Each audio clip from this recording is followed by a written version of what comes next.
This is Herbaiosis. How are you? Thought I'd give you guys a quick tour of my Dell Inspiron 9400, which is also known as the Dell Inspiron E1705. This unit was released around early to mid 2006. Yes, that's right, this is now a 12-year-old laptop. Probably cost $1,500 back then. Truth is, I've actually only owned this for 3 years.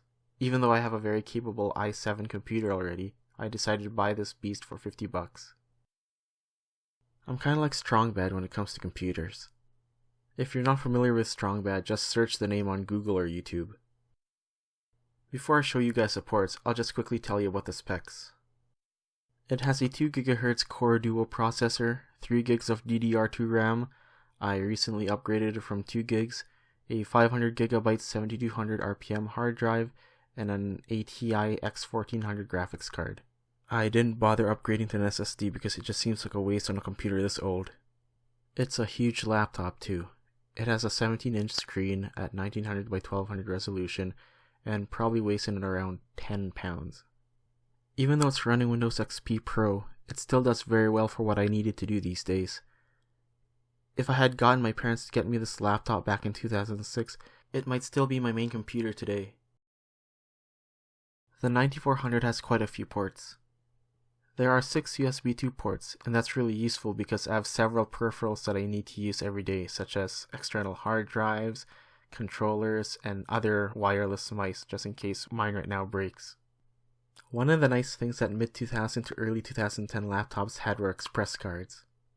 This is good because I can buy a USB 3 or eSATA express card and connect it here. Another nice thing about this model is that it has connections for VGA and DVI. Of course, there are your other standard stuff like your audio jacks, Ethernet port, and DVD-RW drive. I want to replace a DVD drive with a hard drive, but I'm out of them. So let's check out what's inside the 9400. Sorry if the text is hard to read. I had to downscale the raw footage so that it would fit in a 720p resolution.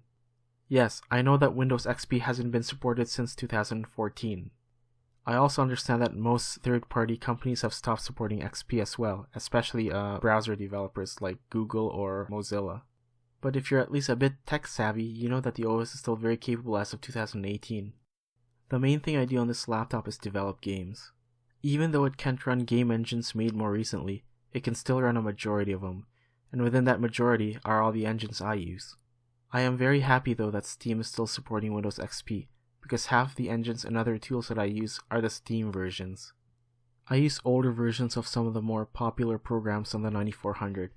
They may be 4, 5, 6, or even over a decade out of date, but for what I'm doing, they do an excellent job. For example, I'm using a copy of Photoshop 6, no not CS6, 6.0 from the year 2000 on this computer. A lot of developers who do low-res or pixel art have this misconception that they need the latest and greatest in graphics software, but if they were to spend just a day with something like Photoshop 6.0, they'd be surprised just how capable it is. When I first bought the laptop and turned it on at home, it was probably the first time I've ever seen Windows XP in a resolution greater than 1024 by 768.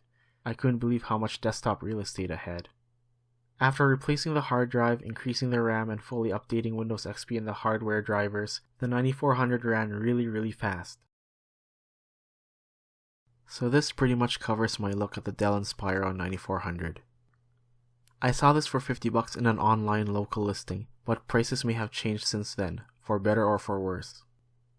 Likely, used versions of laptops like this are more expensive now.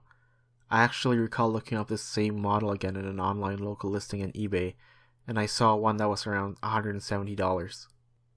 If you're like me and have what I call the Strongbad disease, keep your old laptop because you just never know in the future. Until next time, everyone.